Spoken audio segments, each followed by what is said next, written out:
Magandang gabi sa ating lahat. Alamin naman natin yung lagay na ating panahon ngayong araw ng Wednesday, February 14, 2024.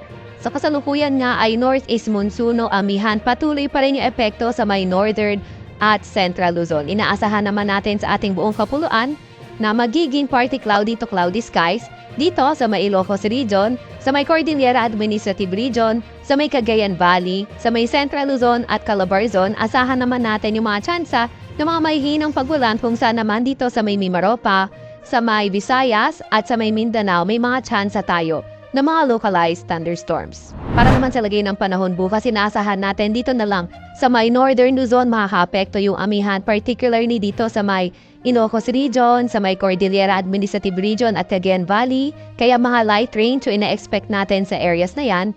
And then for Metro Manila and the rest of Luzon, asahan naman natin mga tsansa na mga localized thunderstorms, although partly cloudy to cloudy skies pa rin tayo. Agwat ang temperatura bukas sa Metro Manila maglalaro mula 22 to 32 degrees Celsius, 14 to 24 degrees Celsius sa Baguio, 21 to 30 degrees Celsius sa may Tagaytay, 21 to 32 degrees Celsius sa may Lawag, 21 to 29 degrees Celsius sa may Tugigaraw at 24 to 31 degrees Celsius sa may Legazpi. Sa may Puerto Princesa naman ay 24 to 32 degrees Celsius at sa may Calayan Islands ay 26 to 31 degrees Celsius. Para naman sa lagay ng panahon sa may Visayas, Eastern Visayas na lang inaasahan natin na magiging maulan for tomorrow. And then for the rest of Visayas and Mindanao, partly cloudy to cloudy skies, mga localized thunderstorms ay posible. Agwat ang temperatura sa Cebu, 25 to 31 degrees Celsius at 24 to 30 degrees Celsius naman sa Iloilo. Sa may Zamboanga ay 24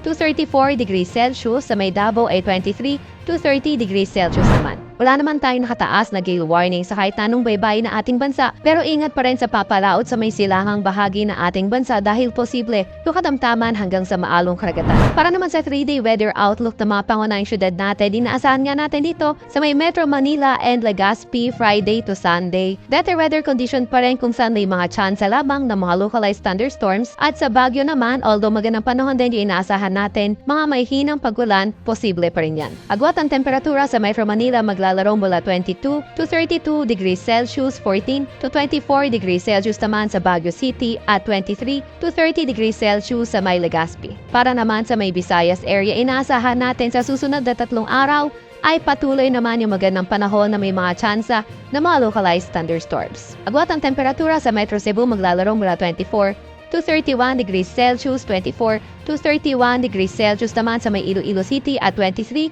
to 31 degrees Celsius sa may Tacloban City. Sa may Metro Davao, pagdating ng Friday and Saturday, posible na nga na maging maulan, pati na rin sa may silangang bahagi ng Mindanao, pero pagdating ng Sunday, better weather naman kung saan may mga tsansa na mga localized thunderstorms. Sa may Cagayan de Oro City at Zamboanga City, magpapatuloy lang yung partly cloudy to cloudy skies condition with chances of localized thunderstorms. Agwat ang temperatura sa Metro Davao maglalaro mula 23 to 32 degrees Celsius, 24 to 31 degrees Celsius naman sa may Cagayan de Oro at 23 to 34 degrees Celsius sa may Zamboanga City.